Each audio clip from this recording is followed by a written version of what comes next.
Welcome back to Kavitha Chris channel. இன்றைக்கி நம்ம என்ன ரெசிபி பார்க்க போகிறோன்னா ஒரு பிரேக்ஃபாஸ்ட் ரெசிபி தான் பார்க்க போகிறோம். ராகி கூழ் எப்படி பண்ணுறது அப்படின்றத உங்களோட ஷேர் பண்ண போகிறேன். இந்த ரெசிபி வந்து கால்சியம் டெஃபிஷியன்சி இல்லை போன் ப்ராப்ளம் இருக்கிற எல்லாருக்குமே ரொம்ப யூஸ்ஃபுல்லாக இருக்கும். ஒரு 30 வயசு ஆகிடுச்சுன்னா எல்லா லேடிஸ்க்குமே வாரத்துக்கு ஒரு நாள் இந்த மாதிரி கூழ், கம்பு, கேழ்வரகு இதிலெல்லாம் கூழ் பண்ணி சாப்பிட்டிங்கன்னா உடம்புக்கு ரொம்பவே நல்லது. உங்களுக்கு பின்னாடி வரக்கூடிய அந்த போன் ப்ராப்ளம் எல்லாம் கொஞ்சம் கண்ட்ரோல் பண்ணலாம் நம்ம. ஸோ அதுக்கு தேவையான ராகி மாவு நான் ஒரு 200 கிராம் எடுத்திருக்கேன்.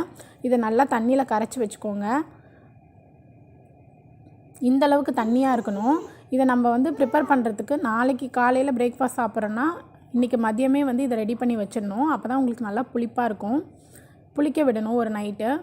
ஸோ பாருங்கள், இதுக்கு தேவையான உப்பு இதில் ஆட் பண்ணிக்கலாம். அப்போ தான் புளிக்கும் உங்களுக்கு. இதை நல்லா பக்கத்துலேயே இருந்து கிண்டிகிட்டே இருக்கணும், இல்லைனா உங்களுக்கு அடி பிடிச்சிடும். ஸோ பாருங்கள், பக்கத்துலேருந்து கிண்டும் போதே எனக்கு வந்து சின்ன சின்ன கட்டி கட்டியாக இருக்குது பாருங்கள். இது எல்லாத்தையுமே நம்ம ஸ்டவ்வை ஆஃப் பண்ணிவிட்டு, இது ரெடி ஆகிடுச்சு. இப்போது ஸ்டவ்வை ஆஃப் பண்ணிவிட்டு நல்லா வந்து இதை மேஷ் பண்ணிக்கலாம். பண்ணிவிட்டு உங்களுக்கு காட்டுறேன். இப்போ பாருங்கள், இது நல்லா ஒரு க்ரீம் மாதிரி இருக்குது பாருங்கள். இந்த ஸ்டேஜில் இது நல்லா கூல் ஆகட்டும். கூல் ஆனதுக்கப்புறமா நம்ம தண்ணி ஊற்றி வச்சிட போகிறோம். ஒரு நைட் ஃபுல்லாக இது தண்ணியில் ஊறணும். மறுநாள் காலையில் என்ன பண்ணலாம் அப்படின்றத நான் உங்களுக்கு சொல்கிறேன். ஸோ இதுக்கு சைட் டிஷ் பார்த்திங்கன்னா மோர் மிளகா, வாழைக்காய் வறுவல், உருளைக்கிழங்கு ஃப்ரை எல்லாமே நல்லாயிருக்கும். ஸோ இது மறுநாள் காலையில் நான் வந்து இதுக்கு வாழைக்காய் வறுவல் தான் பண்ண போகிறேன். அதுக்கு நல்லா முத்தின வாழைக்காய் எடுத்திருக்கேன். ஸோ முத்தின வாழைக்காய் வந்து நான் ஏற்கனவே வந்து லெமன் ரைஸ்க்கு ரா பனானா ஃப்ரைன்னு சொல்லிட்டு போட்டிருக்கேன். அந்த வீடியோவோட லிங்க்கும் டிஸ்கிரிப்ஷன் பாக்ஸில் கொடுக்குறேன். அது வந்து உங்களுக்கு வந்து கொஞ்சம் பிஞ்சு வாழைக்காய் அந்த மாதிரி ஃப்ரை பண்ணலாம். இந்த மாதிரி முத்தின வாழைக்காவை தோல் சீவிட்டு இந்த மாதிரி திக்னஸில் பெரிய பெரிய பீசஸாக போட்டு வச்சுக்கோங்க. இதில் தேவையான அளவுக்கு உப்பு ஆட் பண்ணி நல்லா பிசைஞ்சுக்கோங்க. ஏன்னா நம்ம வந்து எண்ணெயில் போட்டு ஃப்ரை பண்ண போகிறோம். ஸோ முன்னாடியே உப்பு போட்டு நம்ம ஃப்ரை பண்ணிடலாம். நான் வந்து டீப் ஃப்ரையும் இல்லாமல் ஷாலோ ஃப்ரையும் இல்லாமல் ஒரு மாதிரியான ஒரு ஃப்ரை பண்ண போகிறேன். இதுக்கு வந்து நமக்கு ரொம்ப ஆயில் தேவைப்படாது. ஸோ அதனால் கொஞ்சமாக ஆயில் விட்டு கொஞ்சம் கொஞ்சம் பீசஸாக நான் ஆட் பண்ண போகிறேன். இல்லைன்னா நமக்கு ஆயில் வேஸ்ட் ஆகும்.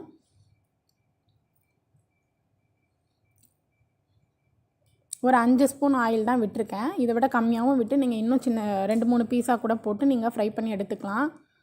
இதில் ஏற்கனவே நம்ம உப்பு ஆட் பண்ணியிருக்கோம். அதனால் உங்களுக்கு இதுக்கப்புறம் உப்பு ஆட் பண்ணுற அவசியம் இருக்காது. பத்தலைன்னா நீங்கள் தாளிக்கும் போது கூட ஆட் பண்ணிக்கலாம்.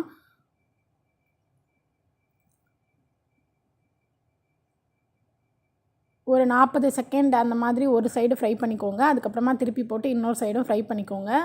லைட் கோல்டன் ப்ரௌன் கலரில் வந்ததுக்கப்புறமா அதை நம்ம இறக்கி வச்சிடலாம். ஸோ ஒரு பேட்ச் இறக்கிட்டேன். இப்போ நிறைய எல்லா பேட்சும் போட்டேன். Final batch வெந்துட்டுருக்கு. ஸோ பாருங்கள், இந்த மாதிரி கலர் வந்ததுக்கப்புறமா நம்ம எல்லாத்தையுமே எடுத்து வச்சிட்டோம். இப்போ இதை வந்து தாளிக்க போகிறோம். அதில் இருக்கிற மீதி எண்ணெயிலேயே கொஞ்சமாக கடுகு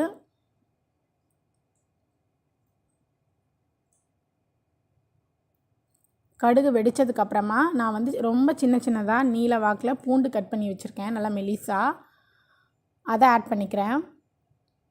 அதுக்கப்புறமா ரொம்ப பொடி பொடியாக கட் பண்ணி வச்சுருக்கேன் கருவேப்பிலை, அதையும் ஆட் பண்ணியிருக்கேன். அதுக்கப்புறமா சோம்பு ஆட் பண்ணியிருக்கேன். இதெல்லாம் நீங்கள் வதங்குற அளவுக்கு வெயிட் பண்ண வேண்டாம், கடகடன்னு செஞ்சுருங்க, இல்லைனா உங்களுக்கு கரிஞ்சிடும் மசாலாலாம். ஸோ கொஞ்சமாக வந்து காரத்துக்கு, இது வந்து நான் கூழுக்கு செய்கிறதுனால நிறைய காரம் ஆட் பண்ணியிருக்கேன். 1 ஸ்பூன் மிளகாய்த்தூள் போட்டிருக்கேன், வரமிளகாய்த்தூள். அப்புறம் 1/2 ஸ்பூன் மல்லித்தூள் போட்டிருக்கேன். அப்புறம் 1/4 ஸ்பூன் மஞ்சத்தூள் போட்டிருக்கேன். இதெல்லாம் போட்டு நல்லா வதக்கிக்கோங்க. இது ரொம்ப நேரம் வதக்குனிங்கன்னா கரிஞ்சிடும் மசாலா. அதுக்கப்புறமா நம்ம ஃப்ரை பண்ணி வச்சுருக்க வாழைக்காவை இதில் ஆட் பண்ணிட்டேன்.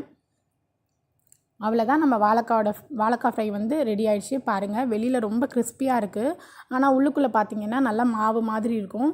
ஸோ கூழ் சாப்பிட்றதுக்கு, இது வந்து கர்ட் ரைஸ்க்கு எல்லாத்துக்குமே இந்த வாழைக்காய் ஃப்ரை ரொம்பவே சூப்பராக இருக்கும்.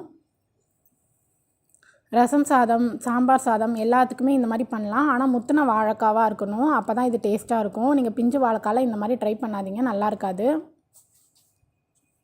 அடுத்தது நம்ம கூழ் வந்து எப்படி ரெடி பண்ண போகிறோன்னு பார்த்தீங்கன்னா, அதில் வந்து நான் வீடியோ எடுக்க முடியல, முன்னாடியே பண்ணிட்டேன். ஸோ தேவையான அளவுக்கு பெரிய வெங்காயம் கட் பண்ணி போட்டிருக்கேன். ஒரு 2 பெரிய வெங்காயம், ஒரு 4 பச்சை மிளகா, அதுக்கப்புறமா முதல் நாள் இருந்த ஊற வச்ச பழைய சாதம், அதையும் இது கூட ஆட் பண்ணியிருக்கேன். இதெல்லாம் ஆட் பண்ணி நல்லா கலந்து விட்டுட்டு ஒரு 10 மினிட்ஸ், நீங்கள் வேணும்னா கருவேப்பிலை கூட ஆட் பண்ணிக்கலாம். கொத்தமல்லி கருவேப்பிலை பிடிச்சதுன்னா அந்த ஃப்ளேவர் உங்களுக்கு பிடிக்கும்னா நீங்கள் அதையும் ஆட் பண்ணிக்கலாம்.